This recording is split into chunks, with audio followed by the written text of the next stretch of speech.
Welcome to Tales of the 39, where I, the guy who didn't have a life and just ran D&D for the last 39 years, uh, share with you some of the war stories, horror stories, and glory stories of the past 39 years of D&D.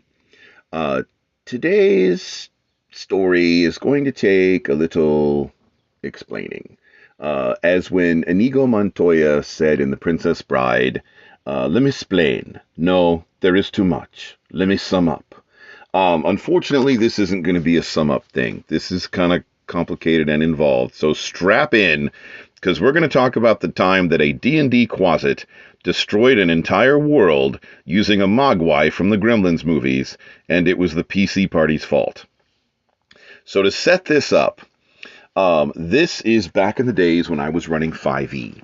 And like I said, when I started introducing this format for the channel, Tales of the 39, because the channel was something else before, actually was quite a few things before, but right now it's Tales of the 39.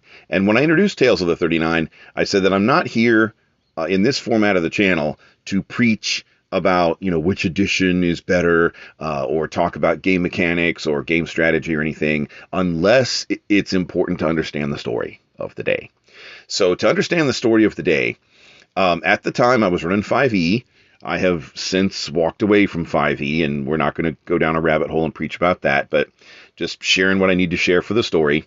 So I'm doing 5e, and the 5e had just re-released the 5e version of Spelljammer. And I told a Spelljammer story a couple days ago here on Tales of the 39, and that was during the original second edition Spelljammer days. And there was a comment from a viewer who said, and he didn't pull any punches. He said, your players sucked. It's because they didn't want anybody to sit in the Spelljammer helm, because nobody wanted to sacrifice, their magic powers for the day to sit in the Spelljammer helm and power the ship. So, they had an NPC do it. And this guy said in his YouTube comment, he said that his party's wizard and cleric fought over which one of them was going to do it. And in 5e, there were divine helms and arcane helms, and they were fighting over which kind of helm was going to get installed on the party's ship. And in 2e, in the original Spelljammer, the helms were just helms. There weren't arcane ones and divine ones. They were all just Spelljammer helms. And so a cleric or a mage, or a ranger who was high enough level to have spells, or even a paladin who was high enough level to have spells, as long as you had spells, you could sit there and be a helmsman. Well, once again, the party did not want nobody wanted to sacrifice their magic powers for the day and sit in the Spelljammer chair. And this is years and years later. Okay, so it's not the same party. Like when this guy in the YouTube comments said, your players sucked. Well, I've been playing for 39 years of this campaign, 42 years altogether, 39 of this campaign. And yeah, people have come and gone, and the table composition has changed and continues to change. And yeah, the quality of the table is just not going to stay the same over the years as people change in and change out. But, back in the 90s, in the second edition Spelljammer days, nobody wanted to sit in the Spelljammer chair, so the party needed an NPC. Well, history repeats itself. And so in the fifth edition Spelljammer days, nobody wants to sit in the chair, so there's an NPC. And the NPC was a kid sidekick that one of the player characters had taken on. And the kid's sidekick was a sorcerer, had the sorcerer character class, born with magic instead of learned it later as a wizard or a traditional mage. And they left the kid in orbit on the ship, sitting on the Spelljammer helm. And they just left the kid up there, and then the party was kind of like an away team from Star Trek. The party went down to the planet to do the adventuring.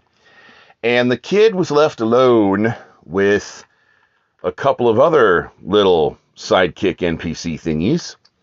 And one of those sidekick NPC thingies was a toad. And that toad was secretly a Quasit, because Quasits have, multiple little forms they can change into. And the toad, so the Quasit had encountered the party, on a previous adventure in toad form. And it had convinced the party that it was a talking toad. Like, it never changed out of toad form, never turned into a Quasit or any of the other forms that Quasits have.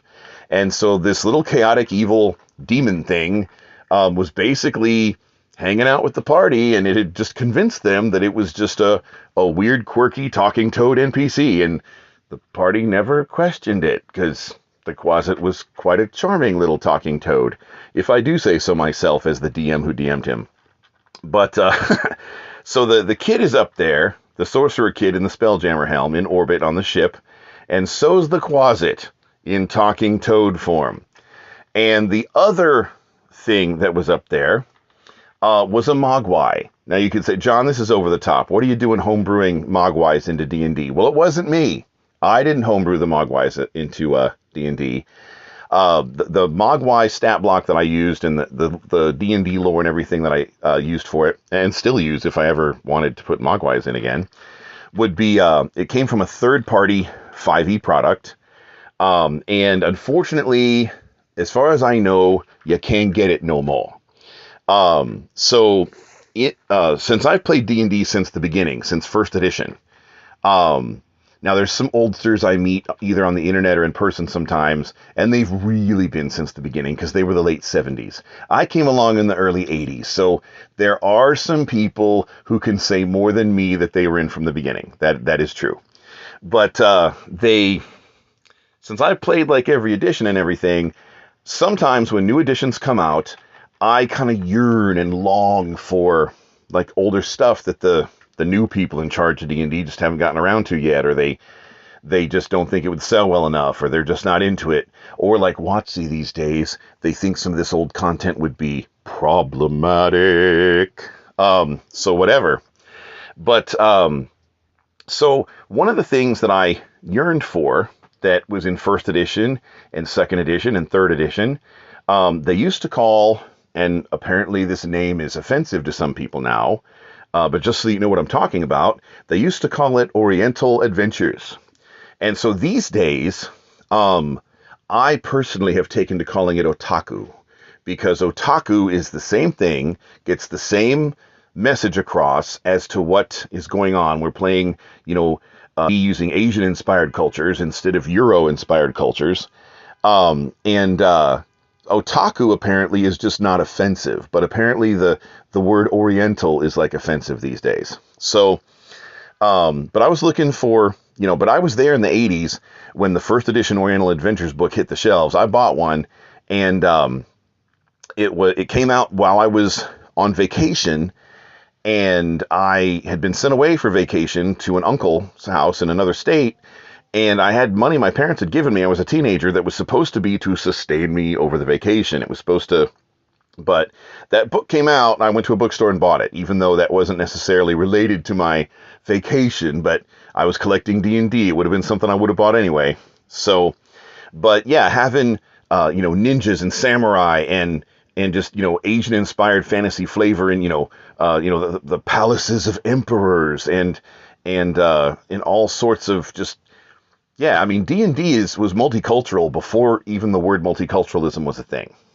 So D&D has appreciated everybody from the Phoenicians to the Native Americans. And I say appreciated because these days, some people would say appropriated and they'd be offended, whatever.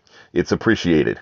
But anyway, so I was kind of yearning for Oriental Adventures or Otaku Adventures, like I like to say now to be non-offensive, would come back into D&D. Well, on drivethrurpg.com, there is, they just don't have that stuff anymore, but there's a company, and I think it's, now they're called Quill and Cauldron Press, And they started out as Marching Modron Press, but I think what happened, I didn't ask anybody. I don't know this for sure. These are just John theories. I think that what happened is maybe the word Modron is like actually a trademarked word for D&D. And so they changed their name from Marching Modron Press to Quill and Cauldron Press. But anyway, they make great stuff. Now it's all 5e. So when I play old school rules, I back convert it. But, I spent decades forward converting old stuff to the new current stuff. It's not that much harder to just back convert it. But anyway, they make really neat stuff. And they came up with a 5e Oriental Adventures. And for a while, maybe a couple of years on drivethrurpg.com, you could get it. And you can't get it anymore. I think, again, I haven't, like with the change from Marching Modron Press to Quill and Cauldron Press, I haven't contacted anybody. Nobody's told me for sure. This is just a John theory where I think that the word Modron might have been like D&D copyrighted or something, trademarked. And all the other stuff for Quill and Cauldron Press is up there now on drivethrurpg.com.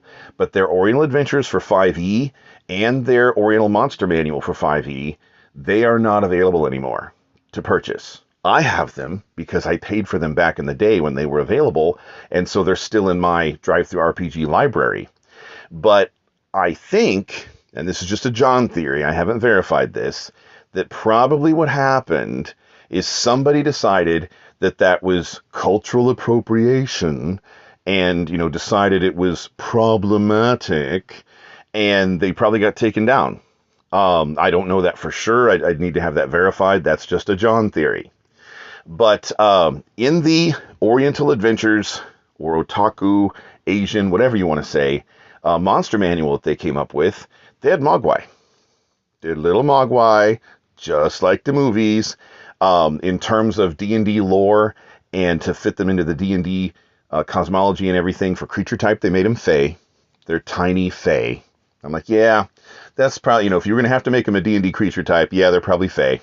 Of course, once they get wet and make evil ones, then they're dark Fae. But, but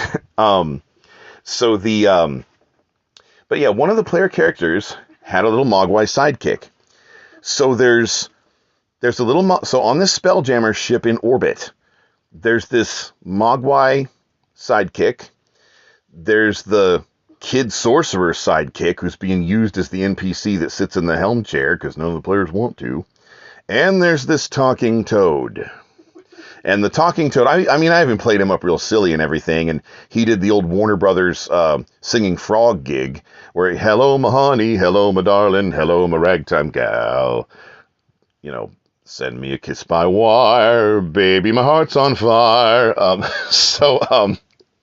Anyway, now that I've seen Fallout, that sounds like the kind of music they'd put on Fallout. But anyway, so they, so obviously being a chaotic, evil little demon, the Quasit, and, having been around the party long enough to learn why they kept the Mogwai away from bright lights, why they never let the Mogwai get wet, why they didn't feed the Mogwai after midnight, the Quasit disguised as a talking toad, he'd been around the party long enough to, learn what was going on. So, yeah, with only like a 10-year-old kid, or I think it was 12 or 13, it's like 12-year-old kid. So this 12-year-old kid sidekick sorcerer and a Quasit and a Mogwai, well, it was bad. Because the party had, gone like an away team. The party had gone down to the planet to do their adventure. So I'm DMing the universe in the background. And the Quasit had wound up getting the ship to crash into by a beach so that there would be enough water to create armies and armies and armies of Mogwai. And then he, but it wasn't the middle of the ocean, because in the middle of the ocean, the Mogwai would have just drowned and become like shark food, and the problem would have corrected itself. So it didn't want the problem to correct itself. He wanted to, the problem to grow. So yeah, the long story short, the Mogwai, of course, they made sure they ate after midnight and fully turned into gremlins, and this just went on and on and on and on, and they wound up destroying an entire planet in my multiverse. Um, there is a destroyed world in my multiverse that because of this, and of course the player characters are at fault, or the ones at the table at that time were at fault because they left a 12-year-old kid and a Mogwai unattended with a Quasit on a Spelljammer ship in orbit. And so, yeah, I mean, maybe the guy that commented on my YouTube video a couple days ago that just thought it sucked that player characters weren't willing to be, Spelljammer helmsmen themselves and sit in the chair themselves. They're probably onto something there, they say here in real life, if you want something done right, you got to do it yourself. I think that probably applies to the game world too. So anyway, now to really end the story though, that Quasit wound up being promoted in the Abyss.